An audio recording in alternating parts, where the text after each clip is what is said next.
Hola mi gente bonita, el día de hoy vamos a hablar acerca de un suceso importante que se aproxima. No es el Día de Muertos, es la revolución. Pero ¿realmente sucedió el 20 de noviembre? ¿Realmente ellos fueron sus principales caudillos?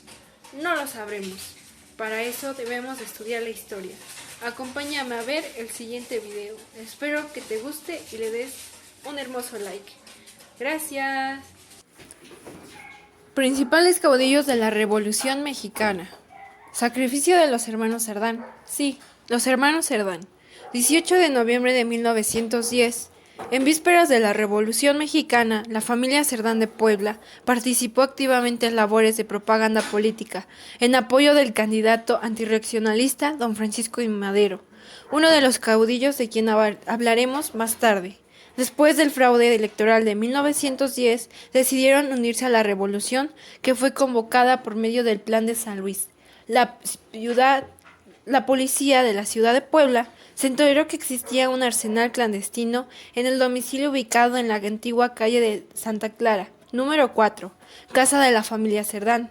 De inmediato se rodeó el domicilio y se conminó a los ocupantes a rendirse y a entregarse a las autoridades. Sin embargo, los hermanos Aquiles, Máximo y Carmen Cerdán, acompañados de una docena de seguidores, decidieron oponerse a las autoridades y resistieron con las armas en la mano. Varias horas duró el tiroteo. Las autoridades enviaron a 400 soldados del ejército federal, a 100 policías para aprenderlos, pero la resistencia de los hermanos Cerdán fue más de la esperada. Finalmente la casa fue ocupada de las autoridades. Carmen, su mamá y la esposa de su hermano, Aquiles, fueron remitidas a la cárcel. Máximo, junto con otros compañeros, murieron de la refriega y Aquiles, un día después, fue encontrado y asesinado. La primera sangre por la causa de la Revolución Mexicana ya se había derramado. El sacrificio de la familia Cerdán no fue en vano. Su ejemplo sirvió para motivar a los que aún tenían dudas en participar en el movimiento armado regenerador que se avecinaba y decidieran participar con el anhelo de alcanzar un México mejor.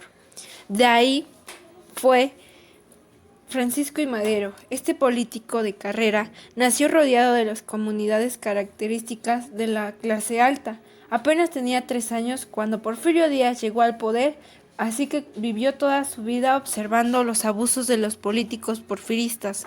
Esto lo llevó a comandar la oposición y a sus conocimientos lograr la rendición y renunciar del entonces presidente. Fue electo en 1911 para ocupar el mayor cargo de la nación e intentar cumplir las promesas de los menos privilegiados. Sus políticas no fueron las más adecuadas y no logró apaciguar las llamadas revolucionarias que se deseaban un cambio total en México. Apenas tuvo más de un año en el poder y esto fue suficiente para ser traicionado por Victoriano Huerta, fusilado y junto a su entonces vicepresidente. El dictador que duró por más de 30 años, Porfirio Díaz, de 1876 a 1910. Fue el primer caudillo de la Revolución Mexicana, según la historia de México, ya que durante su mandato se generaron todas las condiciones adversas que atentan en contra de la libertad y desarrollo de las clases menores. De igual forma, durante casi 30 años de mandato, sentó bases del comercio y desarrollo general de México, es decir, hizo un ejemplo, industrias textiles, teatro, deportes, etc. Llegó al poder por la fuerza luego de asesinar al presidente electo Lerdo luego de la muerte de Juárez. El malestar social fue su principal enemigo por propiciar la expropiación de tierras para beneficiar a sus allegados y funcionarios del entonces régimen militar. Aunque logró diversificar la economía y traer ganancias para la nación, también solo benefició a aquellos que lo convenía sin prestar atención a las necesidades de la clase trabajadora. Por ello, se llevaron a cabo alzamientos y huelgas que serían el principio del fin de ese mandato. Es decir, que entre 1906 y 1910 se llevaron a cabo las huelgas más fuertes contra el porfiriato y fue de allí cuando notó su debilidad política. Ya con 80 años, intentó buscar una última reelección, luego de haber manifestado que ese sería su último gobierno. La oposición, bajo el mandato de Francisco I. Madero, se plantó firme en contra de la decisión y no lograron removerlo del poder en 1911. Pancho Villa, el caudillo del norte. La primera vez que se escuchó de Villa fue cuando inició la alianza con Madero para derrocar a Porfirio Díaz. Dirigió infinidad de batallas y destacó por sus capacidades militares innatas. Villa venía de la clase más afectada por las políticas excluyentes de la época. Luego de la dimensión de Díaz y el asesinato de Madero, Pancho Villa se unió a la rebelión Venustiano Carranza para derrotar a Victoriano Huerta, otro de los caudillos que era el traidor, que hablaremos más tarde. Otro militar dictador que deseaba el poder y las riquezas por encima del bien popular. Luchó incansablemente hasta el día de su muerte en asociación con Emiliano Zapata. Firmó la paz solo después de la muerte de Carranza, aunque años después fue asesinado. El caudillo del sur, Emiliano Zapata. Este otro caudillo o dirigente social mexicano se destacó por liderar batallas contra el ejército de Madero. Quería cumplir con las promesas que este presidente no había cumplido en cuanto a la devolución de tierras y a la reivindicación de los derechos para campesinos y trabajadores.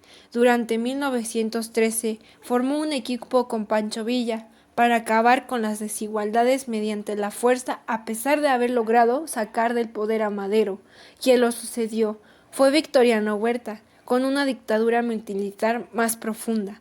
Todos los caudillos revolucionarios, incluyendo Zapata, siguieron enfrentando al gobierno de turno, ahora en alianza con personajes como Álvaro Obregón. Venustiano Carranza surgió como líder opositor al gobierno de Victoriano Huerta y gracias al apoyo de los caudillos, que luego rechazó, ideológicamente pudo conseguir la presidencia de la República en el año de 1917.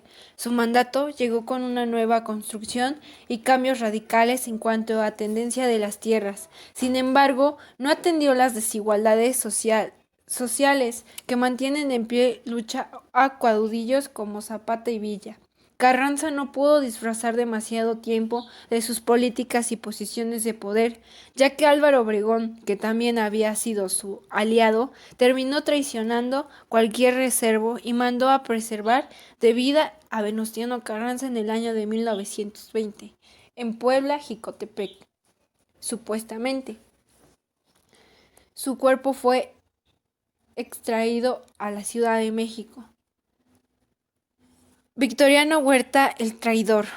Su papel durante la Revolución Mexicana marcó el desjambre de la época.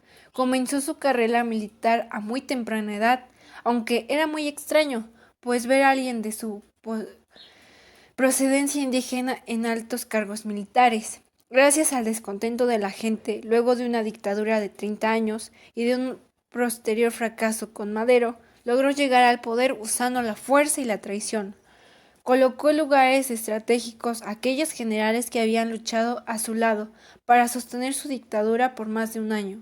Gracias a sus políticas, Pancho Villa, Emiliano Zapata, Venustiano Carranza unieron fuerzas para derrocarlo y lo consiguieron. Tuvo varios intentos fallidos para regresar al poder, pero jamás pudo ingresar nuevamente a México.